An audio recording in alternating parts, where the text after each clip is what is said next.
Guys, গল্পগুজব ও সীমার রান্নাঘর। তো আজকে আমি ডিমের কারি করবো। দেখুন, ডিমগুলোকে সেদ্ধ করে ভেজে নিয়েছি, আর তার সঙ্গে দুটো আলুও সেদ্ধ করা হয়ে গেছে, দেখাচ্ছি আপনাদের। তো এই দেখুন, দুটো আলু দেখতে পাচ্ছেন সেদ্ধ করা হয়ে গেছে। তো এর মধ্যে পেঁয়াজ, রসুন, আদা দেওয়া হয়েছে, আর একটা এলাচ থেতো করে দেওয়া হয়েছে। আর তেল গরম হওয়ার পরে দিয়েছি, তো আপনাদের আগে দেখানো হয়নি, তো এটা দেখতে পাচ্ছেন। পেঁয়াজটা কষছি, পেঁয়াজটা ভালো মতন কষা হয়ে গেলে, মানে তেল ছাড়লে, তারপরে ওর মধ্যে আলু দেওয়া হবে আর মশলা দেওয়া হবে। তো আমারও খুব ইচ্ছা করলো, কারণ আমি মাঝে মাঝে ঘরোয়া রান্না করি, তো টাইম তো লাগবে জানেন রান্না করতে। তো আপনাদের সঙ্গে গল্প করছি, আপনারা মন দিয়ে শুনুন।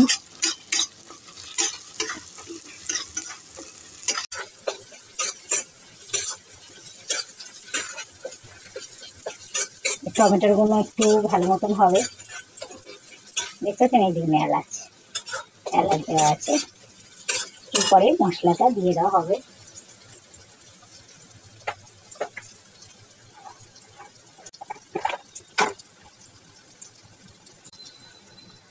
হলুদ দেওয়া হলো,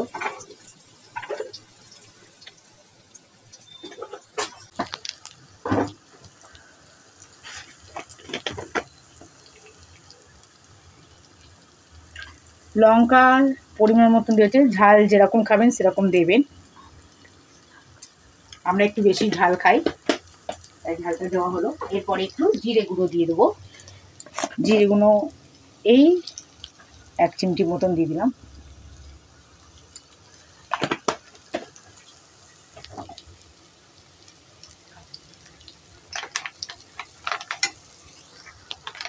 এরপরে একটু টমেটো সস দিয়ে দিলাম, ব্যাস।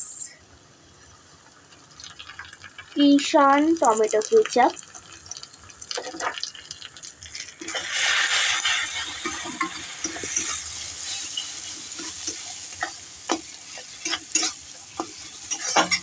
দেখতে পাচ্ছেন পেঁয়াজের কালারটা। আপনারা এরকম ঘরে বানিয়ে খাবেন।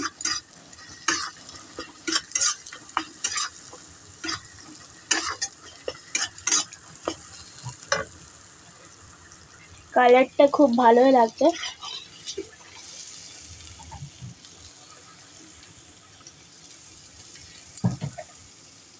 তো আলুগুলো ভেঙে দিচ্ছি, যেহেতু কারি হবে, তাই এগুলো গোটা থাকবে না আলুগুলোকে।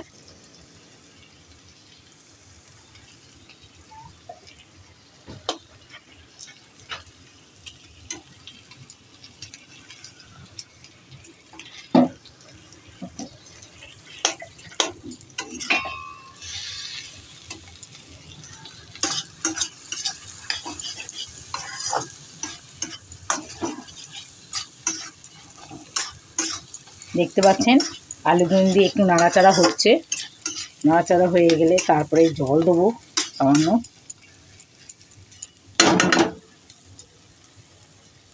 দেখুন সামান্য জল দিচ্ছি, ব্যাস।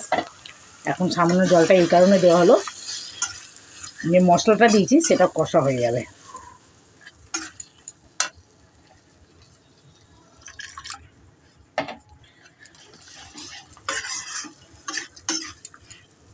পরে ডিমটা দেওয়া হবে, এটা একটু হোক।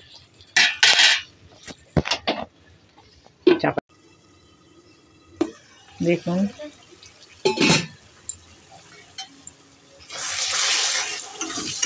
ঢাকাটা খুলে নেই, অনেকটা কষার মতন হয়ে গেছে। এবার ডিমগুলো দিয়ে দেবো।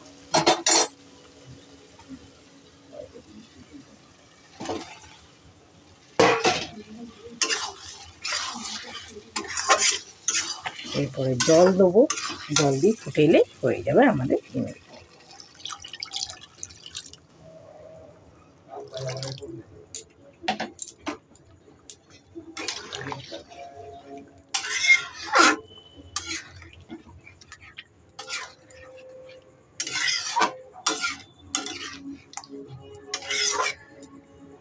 ডিম দেওয়া হয়েছে।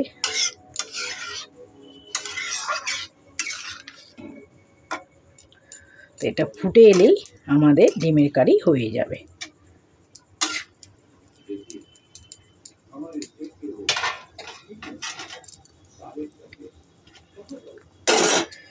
তো এরপরে চাপা দিয়ে দেওয়া হবে।